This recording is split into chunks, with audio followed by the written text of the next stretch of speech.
रोपाइ हुँदैछ। यहाँबाट मैले पानी हालेको छु है। म तपाईँहरूलाई भनिरहेको छु यतापट्टि पनि गर्ने पानी पनि हालेको देख्नु भएको कुरो है।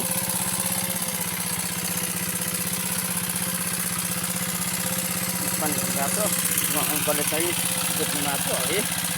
यो पाला पहिला ठुलो बाटो नि त्यहाँ उतापट्टि पनि लागियो। बाल कम्मरको कारणले गर्दाखेरि पनि म तपाईँहरूलाई त्यसलाई पाउन सकिएको छैन। हुँदैन तपाईँहरूले आफूले बुझ्नु होला। भन्ने मान्छेलाई मँगैले हुँदैन भन्छ आफूले बुझ्नु होला है त। मैले गाउनु नै पऱ्यो है। आज रोपाइ गर्न मैले पेनलाई भन्नु सकिएको छु। तपाईँहरूलाई कस्तो लाग्छ त्यसकै सल्लाह दिनु होला है त। यो अङ्कल जोत्दै हुनुहुन्छ कि बेनाको पनि मैले छोटो यही देखाइदिइरहेको म जोति ल्याउनु भएको छु है। पहिला पहिला गोरु हुन्थ्यो अहिले ट्रेक्टर है।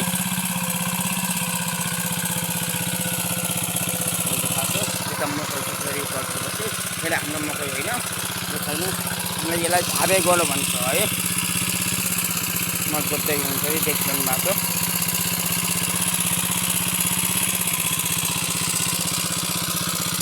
यो गाँडा बजारलाई एउटा ठेगाले बोलाएको मेरो झाल कम्माले काम नगरेर कोही समय मान्छे आउनु भएको छैन। आउने केही पनि खाइ होइन। आज त लाएको छ अस्ति पानीले अलिकति भिजाइदिएको छ है।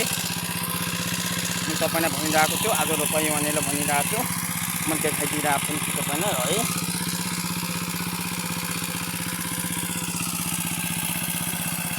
हाम्रो उहाँ फेरि हाम्रो तेह्रको अङ्कल हुनुहुन्छ। उहाँले कसले पनि नै भन्नुहुन्न त फेरि है। पैसा त समयको एउटै चलाउनु नै हो। तर आउनु न अङ्कल भने बेला उहाँलाई कसले पनि नै भन्नुहुन्न के। तपाईँले देखाइदिइरहेको छु। देखाइदिएपछि फेरि रोपेको पनि देखाउँछु है। तपाईँलाई देखाइदिइरहेको छु है।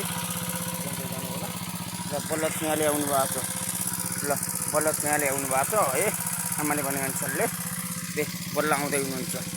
तर कोदालो लिएर आइन्छन् बुढाले के उता भाउजूले कोदालो लिएर माएको रहेछ है। त्यो भाँचो मैले देखाएको छु। ल